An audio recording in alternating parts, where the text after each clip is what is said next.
പത്തനംതിട്ടയിൽ പ്രചാരണ പരിപാടികളുമായി സ്ഥാനാർത്ഥികൾ ഇങ്ങനെ ഓടി നടക്കുകയാണ്. തുടർച്ചയായ 4ാം വിജയം എന്ന പ്രതീക്ഷയിലാണ് UDF ക്യാമ്പുള്ളത്. എന്നാൽ മണ്ഡലം പിടിക്കാൻ ഉറച്ചു തന്നെയാണ് LDFന്റെ പ്രചാരണം. പത്തനംതിട്ട മണ്ഡലത്തിലെ വോട്ടർമാരുടെ പ്രതീക്ഷകളുമായി ഓതറ പഴയകാവിൽ നിന്നും കെ അഖിൽ തയ്യാറാക്കിയ വോട്ട് കവലയിലേക്ക്.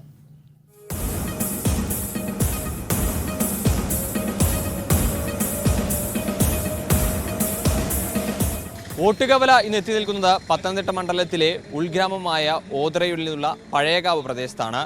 ഇതുപോലുള്ള കവലകളിൽ നിന്നാണ് പണ്ട് വലിയ വലിയ രാഷ്ട്രീയ ചർച്ചകളൊക്കെ ഉരുത്തിരിഞ്ഞു വന്നിരുന്നത്. ഇത്തവണ ഇവിടെയുള്ള ഈ ഗ്രാമങ്ങളിൽ ഈ പ്രദേശത്ത് എന്താണ് ചർച്ച, അല്ലെങ്കിൽ ഇവിടെ രാഷ്ട്രീയം ചർച്ചയാവുന്നുണ്ടോ എന്നൊക്കെ നമുക്ക് ഇവരോടൊക്കെ ഒന്ന് ചോദിച്ചറിഞ്ഞേക്കാം. ചേട്ടാ, എന്താണ് തെരഞ്ഞെടുപ്പിന് ചൂടുണ്ടോ? ഇവിടെ അങ്ങനെയുള്ള ഇതിലായിട്ടൊന്നും ചൂടായില്ല, ആയി വരുന്നതേ ഉള്ളൂ. എന്താണ് തെരഞ്ഞെടുപ്പിൽ പ്രതീക്ഷ? നമ്മുടെ പ്രതീക്ഷ നമുക്കൊരു വോട്ടുണ്ട്, നമുക്കത് ചെയ്യും. ഇന്നവർക്ക്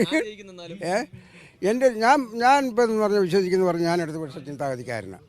ഞാൻ ആൾക്കോ വോട്ട് ചെയ്യത്തുള്ളൂ. അതിപ്പോൾ നമുക്ക് കോടികൾ തരാമെന്ന് പറഞ്ഞു. എൻ്റെ ചെറുപ്പം മുതലേ ഞാൻ അങ്ങനെ. ചേട്ടാ, എന്താണ് പ്രതീക്ഷ? ഇലക്ഷനൊക്കെ അല്ലേ? ഇലക്ഷൻ ചേട്ടൻ എന്താ വിചാരിക്കുന്നത്? നമ്മുടെ പഴയ ആളെ തന്നെ ജയിക്കണം എന്നുള്ളതാണ്. മാറ്റം ഉണ്ടാവില്ല, എന്തായാലും കൂടുതൽ ആളുകളൊക്കെ ഉണ്ട്, ഓട്ടോ തൊഴിലാളികളായിട്ടുള്ള ചേട്ടന്മാരൊക്കെ ഉണ്ടെന്ന് തോന്നുന്നു. എന്താണ് ചേട്ടാ പത്തനംതിട്ടയെ സംബന്ധിച്ചോളം, മണ്ഡലത്തെ സംബന്ധിച്ചോളം തെരഞ്ഞെടുപ്പ് 3 സ്ഥാനാർത്ഥികൾ, തോമസ് ഐസക് ഉണ്ട്, അതിന്റെ മുന്നണിയുണ്ട്. ഉറപ്പാണ്. കാരണം ഇത് കോൺഗ്രസിന്റെ ഒരു കുത്തക മണ്ഡലമാണ്. മറ്റവരൊക്കെ ജയിച്ചിട്ട് പോകുന്നില്ല, ഒരു പ്രയോജനം ഈ മണ്ഡലത്തിൽ വരുന്നില്ല. ഇപ്പോൾ പുതിയൊരു യുവത്വത്തിനൊരു ചാൻസ് കൊടുക്കുക, നടക്കണം. അതുമല്ല, അവിടെ ചെന്ന് കഴിഞ്ഞാൽ അവിടെ പോയി നമ്മൾ ഇന്ത്യയുടെ സ്ഥാനാർത്ഥി പോയെങ്കിൽ മാത്രമേ ഇവിടെ ഒരു പ്രയോജനം ഉണ്ടാകത്തുള്ളൂ. BJP നല്ല ജയിക്കും. തെരഞ്ഞെടുപ്പൊക്കെ ആയില്ലേ, എന്താണ് ഈ തെരഞ്ഞെടുപ്പിൽ പ്രതീക്ഷ? ഈ തെരഞ്ഞെടുപ്പിൽ ഇടതുപക്ഷ ജനാധിപത്യ മുന്നണി ജയിക്കുമെന്നുള്ളതാണ്. കുറേ ആൾക്കാർ അൻലാനണി ജയിക്കുന്നൊക്കെ പറയുന്നുണ്ട്. അത് അങ്ങനെയുള്ള യാതൊരു സാഹചര്യവുമില്ല ഇന്ന് രാഷ്ട്രീയമായിട്ട് നമ്മൾ നോക്കിയാൽ. ഇന്ന് പത്തനംതിട്ടയിൽ പ്രത്യേകിച്ച് തോമസ് ഐസക്കിൻ്റെ വിജയം സുനിശ്ചിതമാണ്.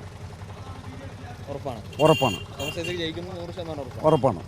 അപ്പോൾ 3 തവണ തുടർച്ചയായിട്ട് ആന്റണി അല്ല, അതുകൊണ്ട് കഥയില്ല. 3 തവണ ജയിച്ചെന്ന് പറയുന്നതിനകത്ത് യാതൊരു കാര്യവുമില്ല. കാരണം എന്നാന്ന് ചോദിച്ചാൽ ഈ മണ്ഡലമായി 15 വർഷത്തെ ഒരു MP എന്ന നിലയിൽ യാതൊരു കാര്യം തന്നെ ഇവിടെ ചെയ്തിട്ടില്ലെന്നുള്ളൊരു സത്യസന്ധമായ കാര്യമാണ്. ഇത്തവണ എന്തായിരിക്കും തെരഞ്ഞെടുപ്പിൻ്റെ ഒരു ചർച്ചാ വിഷയം എന്നാണ് ചേട്ടൻ കരുതുന്നത്? തെരഞ്ഞെടുപ്പിൻ്റെ ചർച്ചാ വിഷയം ഇപ്പം പൊതുവെ നമുക്കറിയാമല്ലോ.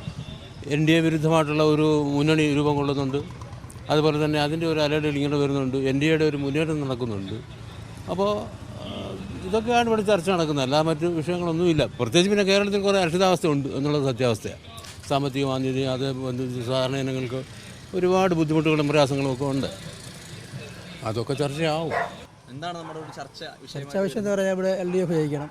ഇതാണ് ഞങ്ങളുടെ ഒരു ആഗ്രഹം. ഒരു ജയിച്ചു കഴിഞ്ഞാൽ പാവപ്പെട്ട ആൾക്കാർക്കൊക്കെ എന്തെങ്കിലും പ്രയോജനമുള്ളൂ. 3 തവണ ഒരു MP ജയിച്ചു, പക്ഷേ ആൾ ഇവിടെ ഒന്നും ചെയ്തിട്ടില്ല.